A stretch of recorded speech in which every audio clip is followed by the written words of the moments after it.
I kissed him before I even knew his name. That's the part I keep coming back to. Not the way my heart dropped when I realized what I'd done. Not the look on Owen's face across the table. Not the smirk. God, that slow, deliberate smirk.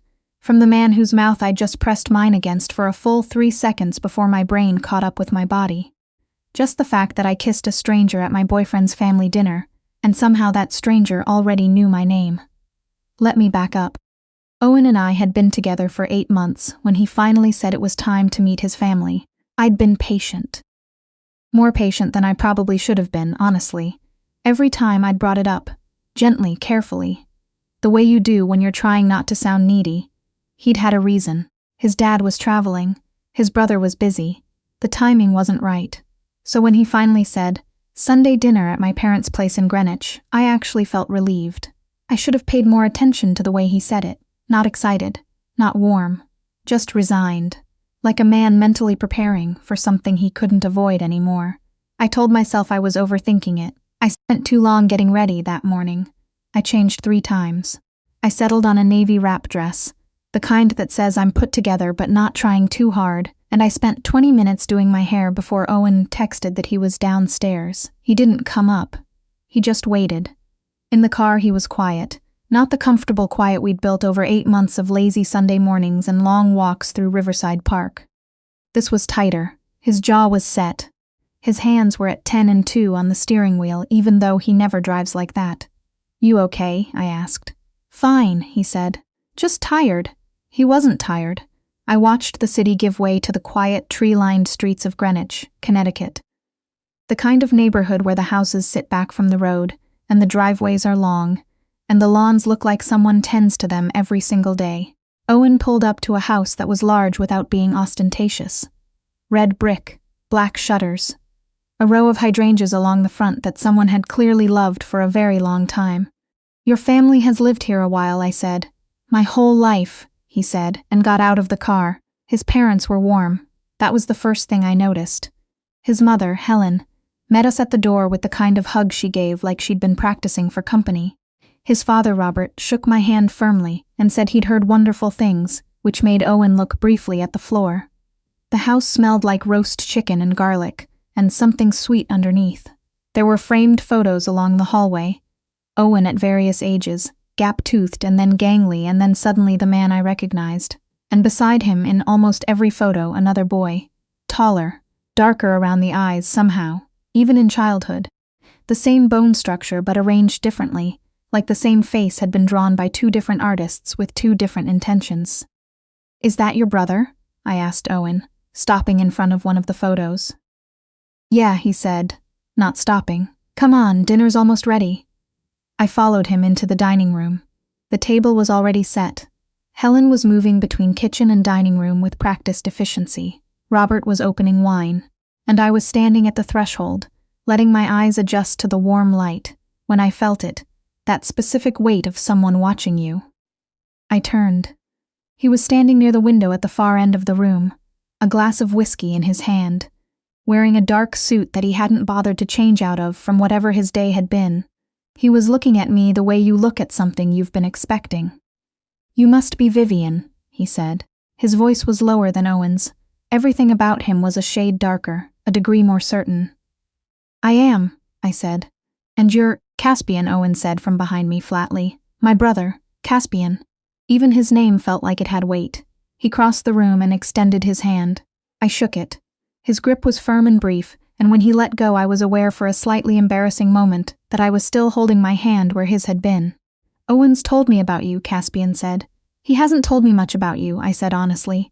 The corner of his mouth moved, not quite a smile. No, he said, I imagine he hasn't. Dinner started easily enough. Helen asked me about my work.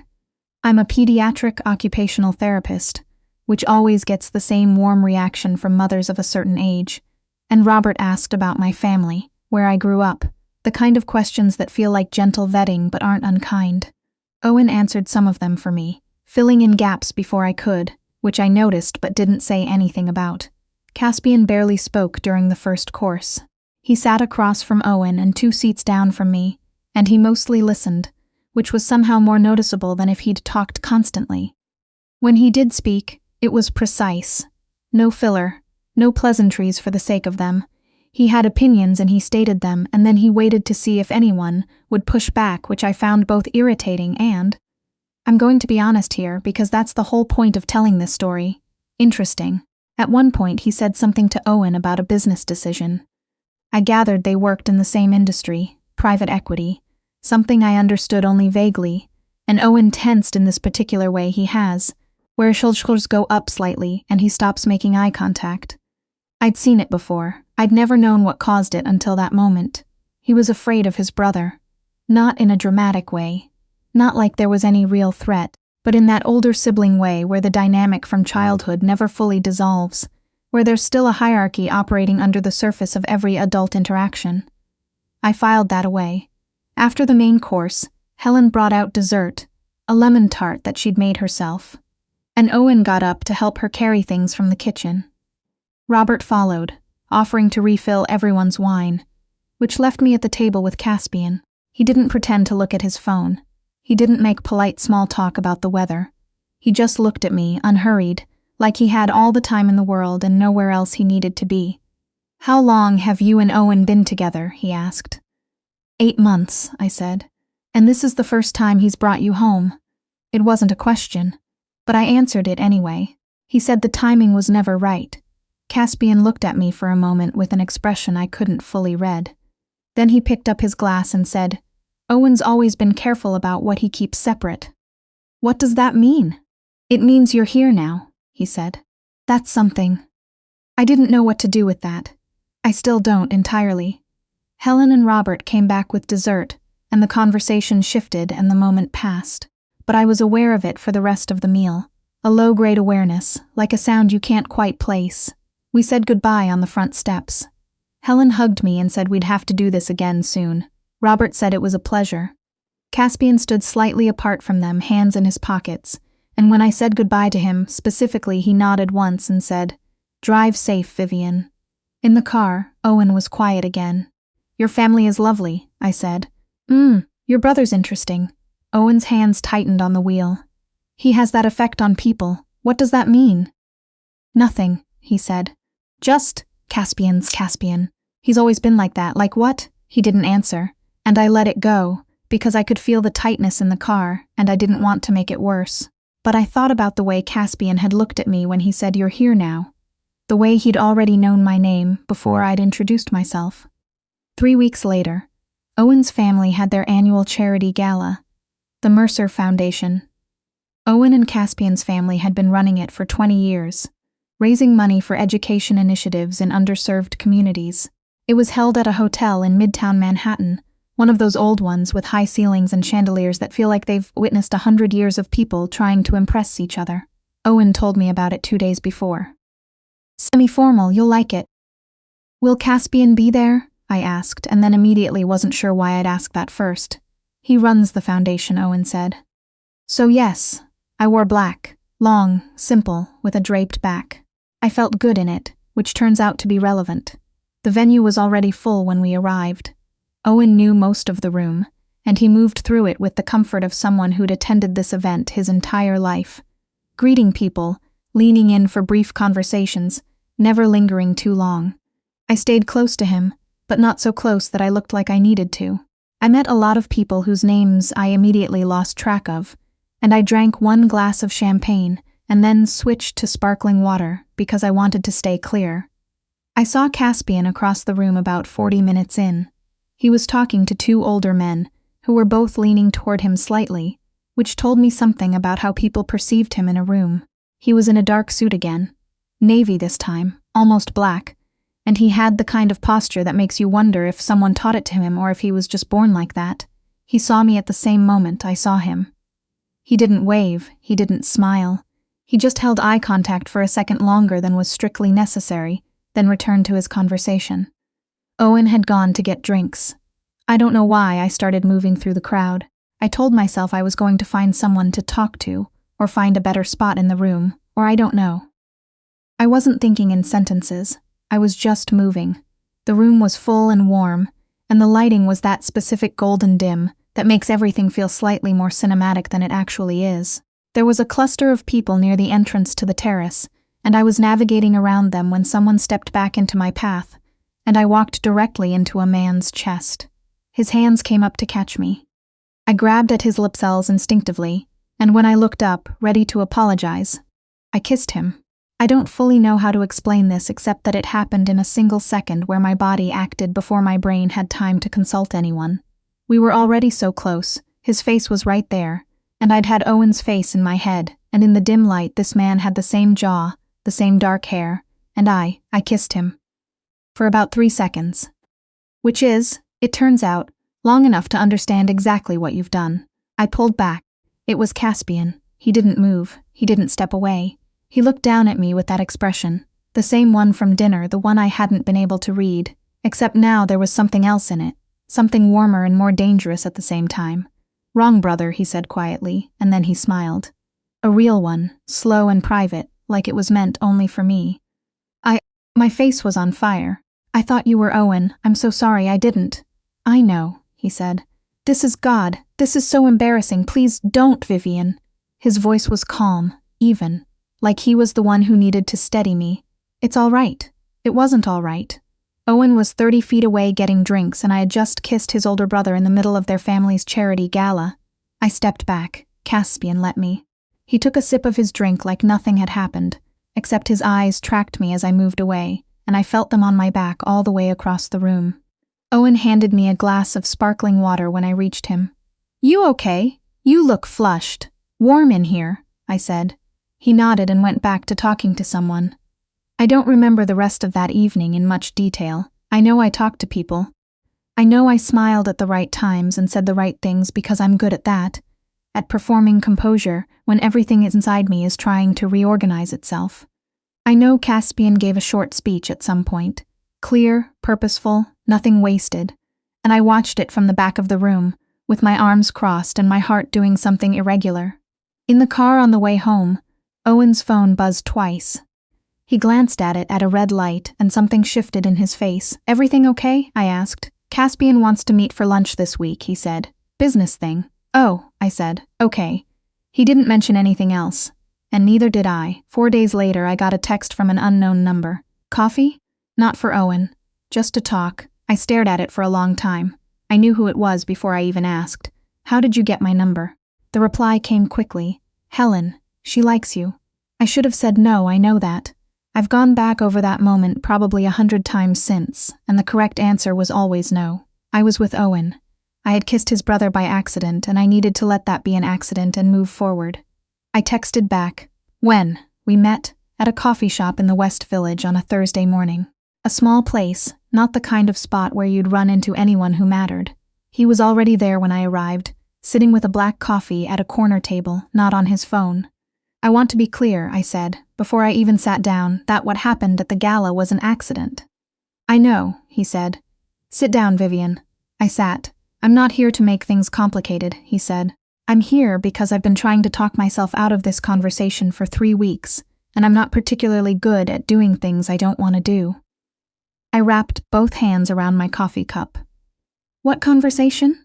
He looked at me steadily. "The one where I tell you that I noticed you the moment you walked into my parents' house, and I've been telling myself it doesn't matter. I'm starting to think I'm not very convincing." The room felt very quiet. "Caspian," I said. "I'm with Owen." "I know. He's your brother. I know that too." He didn't look away. "I'm not asking you to do anything. I'm not that kind of person. I just needed to say it to someone other than the inside of my own head." A pause. "And apparently you have a higher than average tolerance for uncomfortable situations." Something about that made me exhale a short involuntary laugh. He watched me do it. "This isn't funny," I said. "No," he agreed. "It's really not." We sat there for a moment. The coffee shop moved around us. Orders being called, chairs scraping, the ordinary noise of a Thursday morning in New York, and none of it touched our corner. "I need to go," I said. "I know, and you need to. Whatever this is, you need to put it somewhere." He nodded once. "I'm working on that." I stood up. I picked up my bag. I was halfway to the door when he said, "For what it's worth, Vivian, Owen's lucky. I hope he knows that." I didn't turn around. I walked home from the coffee shop. It took 40 minutes and I needed every single one of them. The problem with the next 3 weeks was that I spent them being completely, deliberately, almost aggressively normal. I had dinners with Owen. We saw a movie. I went to work and treated my kids and wrote up session notes and texted my best friend Naomi about things that had nothing to do with any of this. I was fine.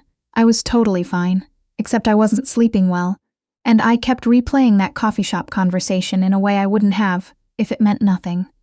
Owen and I had been drifting, if I was honest with myself, and I was trying very hard not to be honest with myself about that. The drift had started before any of this. It was the kind of slow separation that happens when two people stop making an active choice toward each other and start just coexisting. He was distracted. I was patient. We'd been having versions of the same conversations for months without anything really landing. I told Naomi some of it eventually. Not all of it. Not the coffee shop. "You've been off," she said, over wine at her apartment. "And not in a bad week at work way. In a something's wrong way. Owen and I are just, I don't know. Going through something as in rough patch, or going through something as an end of the road." I looked at my wine. "I don't know." She watched me for a second. "Is there someone else involved?" "No," I said, which was technically true. She didn't look convinced, but she let it go, because she's a good friend. The thing that broke it open wasn't dramatic. It wasn't a confrontation, or a revelation, or any of the big moments that stories are supposed to have. It was a Tuesday night. Owen and I were at his apartment, and he was on his laptop answering emails while I sat on the other end of the couch reading, and I looked up at some point and thought, I am completely invisible to him right now. Not in an accusatory way. Just, factually. I was in the room and he was somewhere else entirely, and this had been true for weeks, and neither of us had said anything about it. "Owen," I said. Can I ask you something?" He looked up. The careful attention of someone who knows they've been absent and is trying to correct for it. "Of course. Are you happy?" He blinked, set his laptop aside. "What do you mean? With us? Are you happy?" He was quiet for too long. Not because he didn't know the answer. I think because he knew it and hadn't been ready to have this conversation yet. "I care about you, Vivian," he said, which told me everything. That's not what I asked. He looked at his hands. "I don't know how to explain what's been going on with me."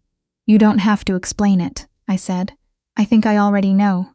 We sat with that for a moment. "I think we've been holding on past the point where it made sense," I said. "And I think you've known that longer than I have."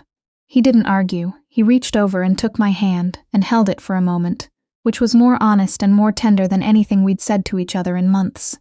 "I'm sorry," he said. "Me too," I said. And I meant it.